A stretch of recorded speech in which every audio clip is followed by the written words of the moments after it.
Welcome to Sense of Style. I'm Stuart. 8 fragrances every man should own. I came up with this idea after starting to trade fragrances, which is something that I've never done before. I wanted to mix things up, mix up what I talk about.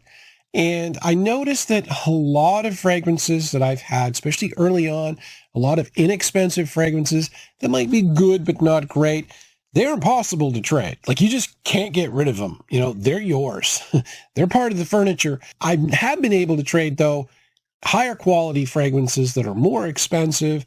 And so it really does matter. Now, you're not going to make a mint out of buying good quality fragrances, but it's going to give you some leeway. You might be able to sell them, or certainly a lot easier.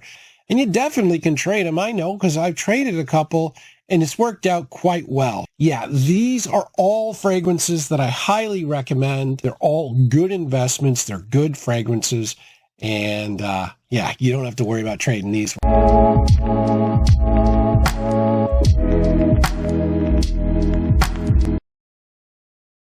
Fragrance number 1, this is Givenchy Gentleman Reserve Privée. And this is definitely the most popular fragrance in the Givenchy Gentleman line. It has come second in Fragrantica voting in 2022 and in 2023. Never won the big one, but it's very good. It's super popular. It's relatively new, and it smells awesome. Now, it is an iris fragrance. It's a sweet iris fragrance line for the most part. This is a lot of iris, but this one has booze. There's a whiskey note here that is not hard to pick up. You can definitely pick it up. And then you've also got like a lot of different vibes that you can get for it. When I first smelled this, I thought, wow, there's caramel in there. A lot of people, though, pick up chocolate, but whatever it is, it's definitely sweet and boozy and irisy, and it's got great performance. Yeah, this one, yeah, get this one. It's good. Next up, we have L'Odyssée pour Homme, Noir, Ambré, and I hadn't smelled this in months. And then I took a smell and I was like, awesome. This smells so good. It really does. That's not just for the camera. This, oh man, it smells great. And the only problem with this one is it can be hard to get, but it has not been discontinued, at least as far as I know. I thought it was, then it came back, and then it went away, and then it came back again. This one is difficult to get, but when you get an opportunity, even if it is expensive, and it's an expensive fragrance because it's really good, when you get an opportunity, buy it. And I did. The first time I had a chance, I got it, and I don't regret it. So it is a leather fragrance with a lot of sweetness. So there's tonka and amber, and then a lot of saffron that makes it fresh. Normally leather fragrances, you know, you don't normally stick them with saffron and sweetness. It's kind of like two different things, but it works. Fragrance number 3, this is Armani Code Absolu. And I picked this one specifically. This is a 15 ml bottle, by the way. And I picked this one specifically. It's not my favorite Armani Code, but it seems to be everyone else's favorite Armani Code because it's got a spicy quality to go along with the sweetness and the leather. So there are carrot seeds in this. There's nutmeg in this. It's either leather or suede. There's vanilla and tonka, so it's got a little bit of everything. And here's the funny thing. This one has been discontinued, but I still recommend buying it. I priced it on eBay before the video. $150 US, including shipping, you can get this for. Now you're like, yeah, that's super expensive. Yeah, but have you seen the price of all the new elixirs and Paradise Garden? This 110 ml bottle for $150, that is more than worth it than, you know, spending your money on one of the elixirs, which I suppose are trendy, but this one has stood the test of time. Now, I have kind of crapped on cheapies a little bit, but you got to be careful because there are some really good cheapies out there, and this is one of them. I wouldn't know, this is not full cheapie, but it is not super expensive. This is Salvatore Ferragamo's Uomo, and it's got great performance. It smells really good. It's got a good name in the community. This one you'll have no problem moving if you really want to. So this is based on tiramisu, which is an Italian dessert. And so they take sponge cake, like fingered sponge cakes, and then they stick them in chocolate. And then they take them up, and then this is kind of Italian cream cheese they mix it with, and it's kind of custardy. And then they put it all together, and then they add chocolate, and then you get this cake. And it's just like, it's awesome. It's really good. I haven't had it in a long time. I remember eating it, though. Really enjoyed it. And I certainly can't remember what it smelled like, but this is supposed to smell, I mean, it's an Italian house, right? So it's supposed to smell like tiramisu. It's got good performance. And the only thing with this, I wish I'd bought a bigger bottle. And this is John Varvatos Vintage.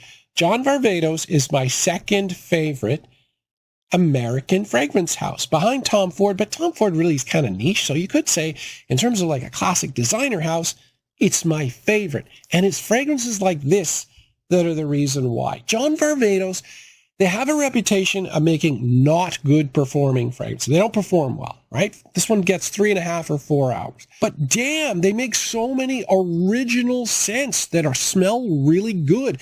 And you just kind of think of, oh, they're cheapy house. And they're not really kind of a cheapy house.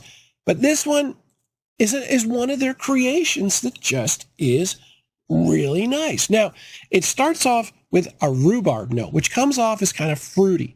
And then you get tonka. So there's a sweet and fruity vibe to this. And you'd think, that's good enough for a fragrance on its own. But then they add suede and tobacco. So you get those dirty notes, those masculine notes, the suede, a little bit of leather and tobacco. You get that too, the bad boy stuff to go with the sweet and the fruity. And then it doesn't end there. Then they add a fir tree note that's very noticeable. It's very bright and fresh. And it's like this 3 different fragrances kind of mashed into one, and it works. It works. Now, I have noticed that older guys tend to prefer this more than younger guys, and that's just because they're older and smarter. No, but that it is the case. I do think young guys should try this too. This is really good. I really like this. Next up, we have Cartier's Déclaration d'un Soir. Cartier is always going for sophistication. You can tell the bottle is very sophisticated looking, tall and elegant, and the scent matches it perfectly. That is Cartier stock and trade. It's kind of like a mid-range house that goes more sort of high-end style-wise. They really pulled it off with this one. Now, this is a spicy rose fragrance, and that doesn't sound like it would necessarily be the most elegant thing on earth, and yet it is. The opening on this, when you smell it, it smells like something you would put on before you go to a wedding or something really important where you're going to get honored or something. It just smells black tie. Okay, so it has a powdery rose, and then it's got cardamom, black pepper, and nutmeg. So you got the powdery rose contrasting with the spiciness. It smells elegant, sophisticated. It is really, really good performance. Now, with everything good in the world, it's not perfect, right? It can't be perfect. And this is one thing, and I think it might be isolated to a handful of people. I find personally with this fragrance that over time, like after a couple of hours, I start to notice a little bit of a synthetic, plasticky feel, right? And a lot of people don't find that. I find that with Eros too. And Eros is like one of the most popular fragrances on earth. I get a synthetic feel. It's probably a skin. My skin just doesn't agree with some of the notes in this. It doesn't play well off my skin. But that's just something that you need to know before you buy it, just so you're aware. There is a slight chance you will get that synthetic feel with it. Now for an ultra cheapie, this is Afro Leather by Maison Alhambra, and this is on this list for a very good reason. This is a clone of Memo Paris's African Leather, and Ashton from Jensen's, he has a handful of fragrances that he really, really likes. He really knows fragrances well. He's been doing this for years, and African Leather he adores, right? And I knew that. I've reviewed this before, and I knew he'd reviewed this, but I didn't see his review, and then I did. And now I'm like, okay, this is worth talking about. He said that, other than the first couple of minutes, this is a fantastic clone. And he even gave the number. He said it's like 90% similar to one of his favorite fragrances, which I'm not sure if Memo Paris is niche or not. It's either high-end designer or niche. It's super high quality. And this is like a $25 fragrance. Now, I don't like this scent at all. It's just not me. Now, it's leather, but it also has a ton of spices. And I get spiciness from this more than I get leather. So there's cardamom, and then there's cumin. So cardamom, saffron, that's nice, but cumin has a kind of a soury vibe, so it's like a sour spice, which I don't really like, but it's interesting that Ashton loves it, says it really gives that vibe. So that way I can just, talk about the other things that I think are good. Like the bottle is really good. The atomizer is good. And,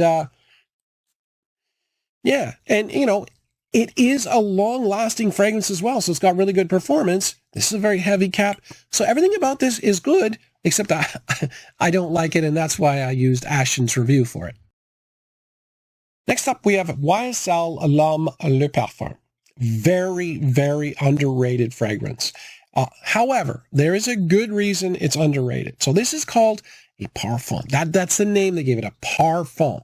And when people think of parfum, they tend to think deeper, richer, heavier than the EDP and the EDT. They think, it's a heavy version. It may not project that much, but it's going to last a long time because it has more fragrance oil in it.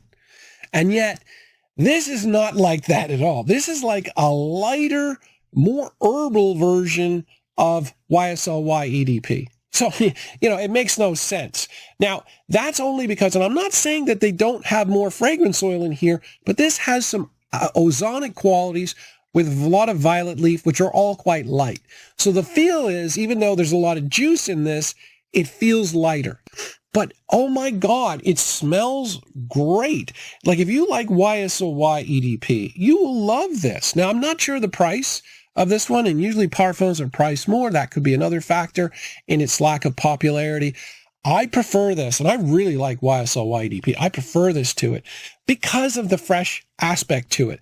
So this has more herbal notes, like YSL EDP that has apple and ginger. This has geranium, violet leaf, and some other herbal notes. So it's got a little bit of herbal feel without smelling old school. It smells sophisticated, really nice. Definitely lighter, though. If you like YSL EDP, this one's good. Anyway, thank you for watching. If you got this far, I really thank you. Take care, guys.